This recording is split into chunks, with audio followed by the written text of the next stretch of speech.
जूते पॉलिश करने वाला लड़का जो बना दुनिया का महान फुटबॉलर, एडसन अरांटेस की जिंदगी की सच्ची कहानी जो आपके अंदर हिम्मत और आत्मविश्वास भर देगी। एडसन, जिसे प्यार से सब डीको कहते थे, वो ब्राजील की एक बस्ती में अपने परिवार के साथ रहता था। बेहद गरीबी की वजह से उसे अक्सर मेहनत मजदूरी करनी पड़ती थी ताकि किसी तरह घर का गुजारा चल सके। इसीलिए वो अक्सर लोगों के जूते पॉलिश किया करता था। उसके पिता साफ सफाई का काम करते थे और उसकी माँ लोगों के घरों में झाड़ू पोछा करती थी, जो बड़ी मुश्किल से अपने 3 बच्चों को पाल रहे थे। डीको को फुटबॉल खेलने का काफी शौक था, इसलिए वो जल्दी से अपने जूते पॉलिश करके अपने दोस्तों के साथ खेलने के लिए चला जाता है। बस्ती के बच्चों के पास खेलने के लिए फुटबॉल नहीं था, इसलिए वो कुछ कपड़ों को एक जुराब में भरकर उसकी गेंद बनाकर खेलते थे। वो गेंद को घरों के ऊपर से उछालते और उसे जमीन से टच नहीं होने देते थे, जो इस खेल को और भी इंटरेस्टिंग बना देता था। डीको ने फुटबॉल की कोई ट्रेनिंग नहीं ली थी, पर फिर भी वो काफी अच्छा फुटबॉल खेलता था। फुटबॉल खेलने की वजह से उनके कपड़े गंदे हो जाते थे। इसी वजह से डीको और उसके छोटे भाई को अपनी माँ से डांट भी पड़ती थी, क्योंकि उसकी माँ को फुटबॉल पसंद नहीं था। 1950 में ब्राजील और यूरुग्वे के बीच फीफा वर्ल्ड कप का फाइनल मैच था और एक रेस्टोरेंट में कुछ लोग उस मैच की कमेंट्री सुन रहे थे, जिसमें डीको के पिता भी बैठे थे। बस्ती के बच्चे भी उस रेस्टोरेंट की छत पर चढ़कर उस मैच की कमेंट्री सुन रहे थे। सबको ब्राजील की टीम से बहुत उम्मीदें थी और सब ब्राजील की जीत के लिए दुआ कर रहे थे, पर बदकिस्मती से ब्राजील वो गेम हार जाता है और डीको के पिता दुखी होकर रोने लगते हैं। अपने पिता को रोता हुआ देखकर डीको भी रोने लगता है। फिर वो उनसे कहता है, बाबा, मैं वादा करता हूँ कि एक दिन मैं ब्राजील के लिए वर्ल्ड कप जरूर जीतूंगा। पर उसके पिता उसे अपनी माँ की बात सुनने के लिए कहते हैं और अपनी पढ़ाई पर ध्यान देने के लिए कहते हैं। अगले दिन डीको की माँ उसे अपने साथ एक बंगले की साफ सफाई करने के लिए ले जाती है। वहाँ वो उसे बताती है कि डीको के पिता बहुत अच्छे फुटबॉलर थे, लेकिन चोट लगने की वजह से उनका सारा करियर बर्बाद हो गया। किसी ने फाइनेंशियली उनकी सपोर्ट नहीं की और अब गरीबी की वजह से उन्हें टॉयलेट साफ करने पड़ते हैं। इसी वजह से वो डीको को फुटबॉल खेलने से मना करती थी। जैसे ही वो थोड़ी देर के लिए किचन से बाहर जाती है, कुछ लड़के वहाँ आ जाते हैं जो एक फुटबॉल टूर्नामेंट में अपने फेवरेट फुटबॉलर की तरह खेलने की बात कर रहे थे। डीको कहता है कि वो भी पेले की तरह खेलेगा। सब लड़के हंसने लगते हैं क्योंकि उसका नाम पेले नहीं बीले था और डीको ने उसका नाम गलत बोला था। वो घमंडी लड़के डीको को पेले नाम से चढ़ाने लगते हैं और फ्लोर पर पानी भी गिरा देते हैं। तभी डीको की माँ वहाँ आ जाती है। उसे कुछ भी पता नहीं था, इसके बावजूद वो डीको की तरफ से उनसे माफी मांगती है और वो लड़के अपने घमंड में वहाँ से चले जाते हैं। वापस जाने से पहले डीको वो पैम्फलेट उठा लेता है जिसमें टूर्नामेंट की खबर थी। फिर बस्ती के बच्चे भी उस टूर्नामेंट में हिस्सा लेते हैं। वो एक बेडशीट का कपड़ा फाड़कर खुद के लिए टी शर्ट्स तो बना लेते हैं, लेकिन उनके पास जूते नहीं थे। जूते ना होने की वजह से बंगले वाले किंग्स टीम के बच्चे उनकी टीम को शूलेस वंस बुलाकर उनका मजाक उड़ाते हैं, जिससे वो बच्चे शर्मिंदा हो जाते हैं। तो अपने लिए जूतों का इंतजाम करने के लिए वो मूंगफली की बोरियां चुराकर भाग जाते हैं और बाजार में उसे बेचने लगते हैं। लेकिन किंग्स टीम के घमंडी बच्चे बाजार में उनका मजाक उड़ाने लगते हैं और वो डीको को पेले नाम से भी चिढ़ाते हैं। तो गुस्से में डीको उसे थप्पड़ मार देता है और उनमें झगड़ा शुरू हो जाता है। डीको की माँ को लगता है कि स्कूल टीचर ने उसे बुरी तरह पीटा है और वो उसके स्कूल जाने लगती है।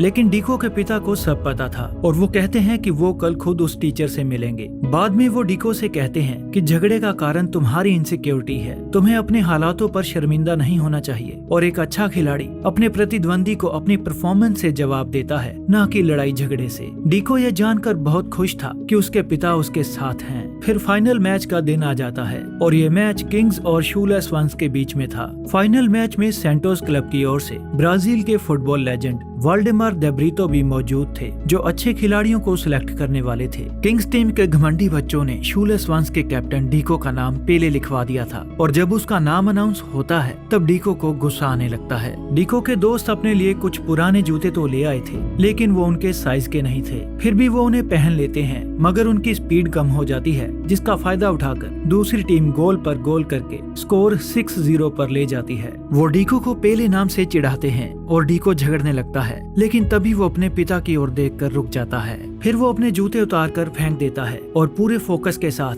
वैसे ही खेलने लगता है जैसा वो अपनी बस्ती में खेला करता था। उसके स्किल्स बहुत इम्प्रेसिव थे, क्योंकि दूसरी टीम का कोई भी खिलाड़ी उसे रोक नहीं पा रहा था और डीको आगे बढ़ता हुआ अपना पहला गोल कर देता है। फिर बाकी बच्चे भी अपने जूते उतारकर खेलने लगते हैं। वो बच्चे गेम को पूरी तरह से पलट देते हैं और दूसरी टीम को पछाड़ते हुए गोल पर गोल करने लगते हैं। स्कोर 6-5 पर पहुंच चुकी थी, लेकिन टाइम खत्म होने की वजह से डीको की टीम हार जाती है। मगर सारी ऑडियंस ऑडियंस को शूलेस वंस की परफॉर्मेंस बहुत अच्छी लगी थी और डीको के सम्मान में सारा मैदान पेले नाम से गूंज रहा था। अब सब लोग उसे पेले नाम से जानने लगे थे। किंग्स की टीम ने तो सिर्फ मैच जीता था, मगर डीको सबके दिल जीत चुका था और वाल्डेमार डेब्रिटो डीको की परफॉर्मेंस से इम्प्रेस होकर उसके पिता को अपना कार्ड देते हैं। मैच खत्म होने के बाद मूंगफली के गोदाम में काम करने वाले कुछ लोग वहां आ जाते हैं, जो चोरी का बदला लेने के लिए डीको और उसके दोस्तों का पीछा करने लगते हैं। उनसे बचने के लिए डीको अपने दोस्तों के साथ जंगल में चला जाता है, लेकिन गिरने की वजह से एक बच्चे को चोट लग जाती है, जिसे डीको एक गड्ढे में छुपा देता है। पर तेज बारिश की वजह से जमीन धंस जाती है। डीको अपने दोस्त को बचाने की काफी कोशिश करता है, लेकिन वो बच्चा मिट्टी में दबने की वजह से मर जाता है। अपने दोस्त की मौत के बाद डीको बहुत दुखी था। वो खुद को उसकी मौत का जिम्मेदार मानता था, जो अपनी माँ को सारी बात बता देता है। उसकी माँ जानती थी कि ये सिर्फ एक एक्सीडेंट था, उसने ऐसा जानबूझकर नहीं किया, पर वो काफी दुखी था। वो कहता है कि अब मैं एक अच्छे बच्चे की तरह फुटबॉल छोड़कर सिर्फ पढ़ाई पर ध्यान दूंगा। अगले दिन स्कूल के बाद डीको के पिता उसे अपने साथ काम पर ले जाते हैं, जहाँ हॉस्पिटल में वो साफ सफाई का काम करते थे। उनका काम काफी सख्त था, लेकिन उसके पिता बहुत मेहनती थे, जो पूरे धैर्य के साथ अपने काम को खत्म करते हैं। और अपना काम खत्म करने के बाद वो डीको को बताते हैं कि कैसे वो बचपन में एक आम को फुटबॉल बनाकर खेलते थे, और वो उसे कुछ स्किल्स भी सिखाते हैं। लेकिन डीको अपने पिता की बात को इग्नोर कर देता है। वो बस्ती में फुटबॉल खेलते हुए बच्चों को भी इग्नोर कर देता है, क्योंकि वो अभी तक खुद को उस एक्सीडेंट का दोषी मानता था। लेकिन धीरे धीरे उसके पिता की मेहनत का असर होने लगता है और वो अपने पिता की तरह प्रैक्टिस करने लगता है। फिर ऐसे ही कुछ साल बीत जाते हैं और डीको 15 साल का हो चुका था। उसके पिता उसे बहुत सारी नई नई टेक्निक्स सिखाते हैं, जिसे डीको बड़ी लगन से सीखता है। एक दिन उसकी माँ उसे अपने पिता के साथ प्रैक्टिस करते हुए देख लेती है। वो डीको के स्किल्स देखकर समझ चुकी थी कि फुटबॉल ही डीको की मंजिल है, और वो फुटबॉल स्काउट वाल्डेमार डेब्रिटो को वहाँ बुलाती है। जब डीको घर वापिस आता है तो वाल्डेमार वहाँ पहुँच चुके थे। वो उसे सैंटोस फुटबॉल एकेडमी में शामिल करना चाहते थे। ये बात सुनकर डीको बहुत खुश होता है और अपनी माँ के गले लग जाता है। डीको वाल्डेमार के साथ सैंटोस चला जाता है और अपनी ट्रेनिंग शुरू करता है। डीको का कोच उसे फुटबॉल की ट्रेडिशनल टेक्निक सीखने के लिए कहता है, क्योंकि उसे डीको का तरीका पसंद नहीं था। वो कहता है कि तुम बंदरों की तरह खेल रहे हो। कोच उसे 1950 का फाइनल मैच भी दिखाता है, जिसमें ब्राजील की टीम ने ट्रेडिशनल तरीके का इस्तेमाल नहीं किया था, जिसकी वजह से वो वर्ल्ड कप हार गए थे। लेकिन अपने पुराने तरीके को भूलकर ट्रेडिशनल तरीके से खेलना डीको के लिए आसान नहीं होने वाला था। वो देर रात तक अपनी प्रैक्टिस करता है, लेकिन ट्रेडिशनल स्टाइल में उसकी गेम किसी नौसिखिए की तरह लग रही थी, जो वाल्डेमार भी नोटिस करते हैं, क्योंकि डीको प्रैक्टिस मैचेस में एक भी गोल नहीं कर पाया था। उसका आत्मविश्वास टूट चुका था और इसी चिंता में वो रात को रोता रहता था। फिर एक रात वो अपना सामान बांधकर रेलवे स्टेशन जा रहा था, तब वाल्डेमार उसे देख लेते हैं। वाल्डेमार उससे घर वापस जाने का कारण पूछते हैं। डीको कहता है कि कोच को मेरा फुटबॉल खेलने का तरीका पसंद नहीं है, दूसरे लड़के मुझसे बेहतर हैं, इसीलिए मेरी सिलेक्शन होना मुश्किल है, और अगर मैंने पढ़ाई भी नहीं की तो मुझे भी टॉयलेट साफ करने पड़ेंगे। वाल्डेमार कहते हैं कि तुम्हारे फुटबॉल खेलने के तरीके को जिंगा स्टाइल कहते हैं, जिसका इस्तेमाल गुलामी के दौर में आजादी की लड़ाई लड़ने के लिए किया गया था, जिसकी वजह से आजादी हासिल करने में बहुत मदद मिली। लेकिन 1950 के वर्ल्ड कप में हार का कारण जिंगा स्टाइल को माना गया। तब से कोई भी जिंगा स्टाइल में खेलना पसंद नहीं करता। वाल्डेमार को इस बात का दुख भी था, क्योंकि जिंगा उनके पूर्वजों की विरासत थी और ब्राजील के लोग उसे भूलते जा रहे थे। फिर वो कहते हैं कि तुम्हारा जिंगा स्टाइल बहुत मजबूत है, तुम उन सबको जिंगा स्टाइल की ताकत दिखा दो जो इसे हार का कारण मानते हैं, या फिर किसी कायर की तरह अपने घर वापस चले जाओ। वाल्डेमार की बात सुनकर डीको अकेडमी में वापस चला जाता है। अगले दिन डीको फुटबॉल खेल रहा था, लेकिन वो पास मिस कर देता है और अपनी ही टीम के खिलाड़ी से टकरा जाता है। तब वाल्डेमार को देखकर अपने पिता द्वारा सिखाई टेक्निक द जिंगा स्टाइल की उसे याद आती है। फिर वो अपने जिंगा स्टाइल में खेलते हुए गोल पोस्ट की ओर बढ़ने लगता है और वो फुटबॉल को हवा में उछालकर अपना पहला और बेहतरीन गोल कर देता है। उसका ये स्टाइल देखकर कोच उसे अपने पास बुलाता है। डीको उससे माफी मांगता है, लेकिन कोच को ये स्टाइल अच्छा लगा था और वो कहता है कि ऐसा फिर से करो। वो उस मैच में लगातार 4 गोल कर देता है, जिसकी खबर अखबार में भी छपती है। अब वो मशहूर होने लगा था और उसकी प्रमोशन जूनियर टीम में भी हो चुकी थी। जूनियर टीम में भी डीको की बेहतरीन परफॉर्मेंस को देखकर उसकी पॉपुलैरिटी बढ़ने लगी थी और एक दिन उसे पता चलता है है कि उसे जूनियर टीम से सीधा प्रो टीम में सिलेक्ट कर लिया गया है। सिर्फ 15 साल की उम्र में डीको प्रो टीम में खेलने लगा था, जिसे खूब प्यार मिल रहा था। फिर एक दिन डीको अपनी फैमिली से मिलने जाता है। वो अपने पिता को फुटबॉल की कमेंट्री सुनने के लिए रेडियो गिफ्ट करता है और अगले दिन जब वो उस रेडियो पर वर्ल्ड कप के लिए नेशनल टीम सिलेक्शन के बारे में सुन रहे थे, तब उन्हें पता चलता है कि 16 साल के एडसन यानी डीको को भी टीम में सिलेक्ट कर लिया गया है। उसके पिता बहुत खुश थे। फिर उसके पिता उसे बताते हैं कि वो जिंगा स्टाइल में फुटबॉल खेला करते थे, लेकिन एक मैच में डाउट और इनसिक्योरिटी की वजह से वो शॉट नहीं मार पाए और उन्हें इंजरी हो गई, जिसके बाद उनका करियर खत्म हो गया। वो डीको से कहते हैं डाउट्स और इनसिक्योरिटी की जिंगा स्टाइल में कोई जगह नहीं है। वो उसे पेले नाम की टी शर्ट दिखाते हैं और कहते हैं कि जब लोग तुम्हें नीचा दिखाने की कोशिश करेंगे और तुम्हारे खेलने के तरीके पर सवाल उठाएंगे, तब तुम्हें खुद पर पूरा भरोसा होना चाहिए, किसी तरह का डाउट, इनसिक्योरिटी या शर्मिंदगी नहीं। इसके बाद डीको अपनी नेशनल टीम से मिलता है, जो काफी फ्रेंडली थे, लेकिन वहाँ वो बंगले वाला लड़का जोज एल्टफिनी भी था और डीको का उसके साथ कंपटीशन था, क्योंकि कोच उन दोनों में से किसी एक को सिलेक्ट करने वाला था। जोज को अपनी इटालियन बैकग्राउंड और अपने फुटबॉल के ट्रेडिशनल स्टाइल पर काफी घमंड था, जो माइक पर डीको और बाकी खिलाड़ियों का मजाक उड़ाता है, क्योंकि वो जिंगा स्टाइल में खेलते थे। उसकी वजह से रिपोर्टर्स जिंगा स्टाइल पर सवाल उठाते हैं, पर कोच कहता है कि हम ट्रेडिशनल स्टाइल में ही खेलेंगे, क्योंकि हम जिंगा की वजह से 1950 में हार गए थे। अपने ही देश में वो खिलाड़ी खुद को पिछड़ा हुआ महसूस कर रहे थे, क्योंकि कोच दूसरे खिलाड़ियों को उनसे ज्यादा सिविलाइज्ड मानता था। फिर कोच डीको से कहता है कि मैंने ब्राजील के प्रेसिडेंट से वादा किया है कि हम जिंगा स्टाइल में खेलने की गलती दोबारा नहीं करेंगे। फिर वो उस पर चिल्लाते हुए कहता है, सेंटोस में जिंगा स्टाइल तुम्हारे लिए काम कर गया था, लेकिन इंटरनेशनल मैच में जिंगा स्टाइल बिल्कुल भी नहीं चलेगा, क्योंकि वो जिंगा को जंगलियों का स्टाइल मानता था।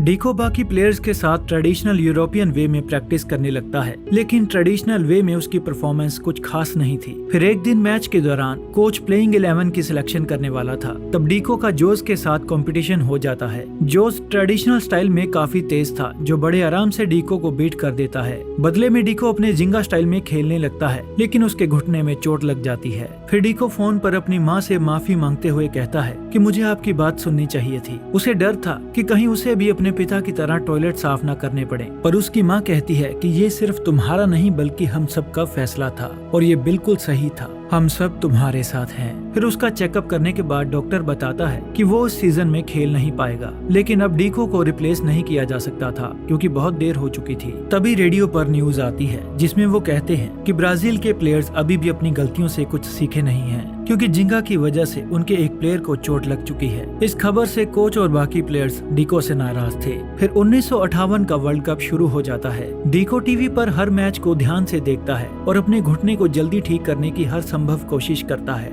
ब्राजील की टीम शुरुआत में अपने कुछ मैचेस जीत जाती है, लेकिन उनका एक मैच काफी खतरनाक होता है, जिसमें ब्राजील की टीम के मेन प्लेयर्स घायल हो जाते हैं और जोज एल्टफिनी भी घायल हो जाता है। अब कोच के पास कोई ऑप्शन नहीं थी, इसीलिए वो डीको को खेलने के लिए कहता है। डीको पूरी तरह से फिट नहीं था, लेकिन कोच उसे खुद को फिट दिखाने के लिए कहता है। डॉक्टर उसे जिंगा स्टाइल में ना खेलने की सलाह देता है, क्योंकि उसका घुटना अभी काफी कमजोर है। फिर डीको पहली बार वर्ल्ड कप खेलने के लिए जाता है, जिसे टीवी पर देखकर उसके पिता प्राउड फील कर रहे थे, लेकिन स्टेडियम में सब लोग जिंगा की वजह से डीको का मजाक उड़ा रहे थे। कमजोर घुटने की वजह से डीको ठीक से खेल नहीं पाता, जो अपने पास मिस कर देता है। बावजूद इसके ब्राजील की टीम अपना पहला गोल कर देती है और वो मैच जीतकर सेमीफाइनल्स में पहुंच जाते हैं। सेमीफाइनल में उनका मुकाबला फ्रांस के साथ था, जिसमें फ्रांस के प्लेयर्स डीको से बड़ी आसानी से गेंद छीन लेते हैं और फर्स्ट हाफ में अपना पहला गोल कर देते हैं। इंटरवल के दौरान वो अपनी टीम के घायल खिलाड़ियों को देखता है और जोस के पास चला जाता है, जो अकेला बैठा था।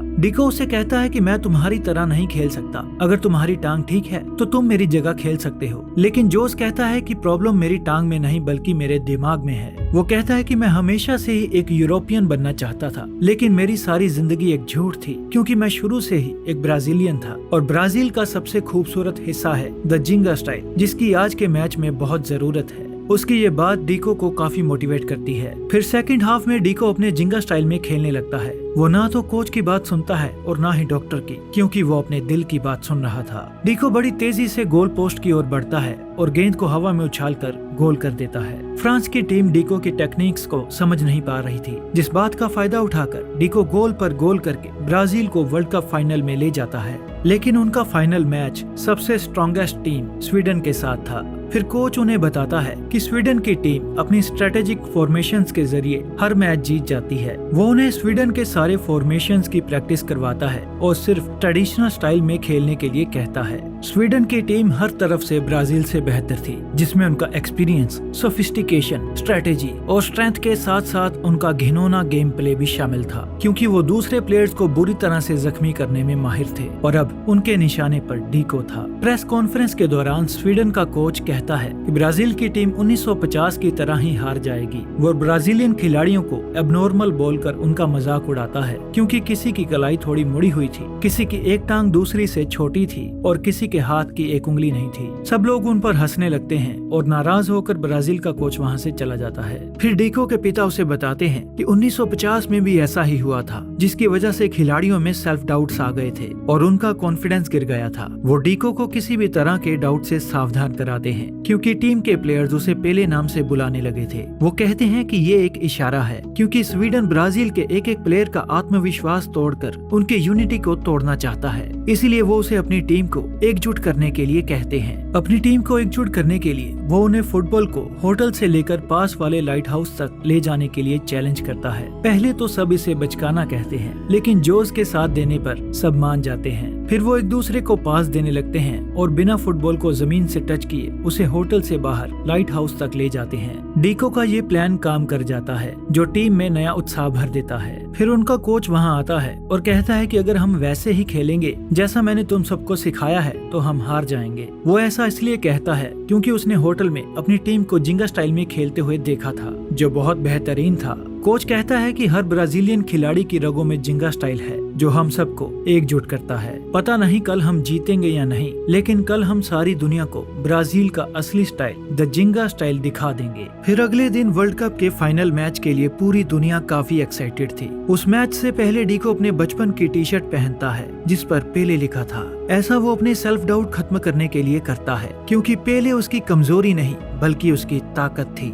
सब उसे पेले कहकर बुलाने लगे थे और वो पेले नाम से पूरी दुनिया में मशहूर हो चुका था। फिर मैच शुरू हो जाता है। स्वीडन के खिलाड़ी पेले को टारगेट करते हैं और उसे जख्मी करने की कोशिश भी करते हैं, लेकिन पेले किसी तरह बच जाता है। पर स्वीडन पहले 4 मिनट्स के अंदर ही अपना पहला गोल कर देता है। मगर पेले खुद को फोकस करके जिंगा स्टाइल में खेलने लगता है और एक बेहतरीन पास देकर अपना पहला गोल कर देता है। सब लोग बहुत खुश हो जाते हैं। पेले से इंस्पायर होकर बाकी प्लेयर्स भी जिंगा स्टाइल में खेलते हुए अपना दूसरा गोल कर देते हैं। जिंगा स्टाइल में खेलते हुए उनकी टीम में अलग ही यूनिटी थी, जो इशारों की भाषा में बात करने लगे थे। उनकी टीम का ऐसा कोऑर्डिनेशन देखकर सब हैरान थे। जहां सब लोग जिंगा को बुरा समझते थे, अब वही लोग जिंगा की तारीफ करने लगे थे। ये लम्हा पेले के पिता के लिए बहुत खास था। जिंगा स्टाइल में अपनी जबरदस्त परफॉर्मेंस के जरिए ब्राजील की टीम 5-2 से फीफा वर्ल्ड कप जीत जाती है और ये सब पेले की वजह से ही संभव हो पाया था। अपनी ऐतिहासिक जीत के बाद पूरा ब्राजील जश्न मना रहा था।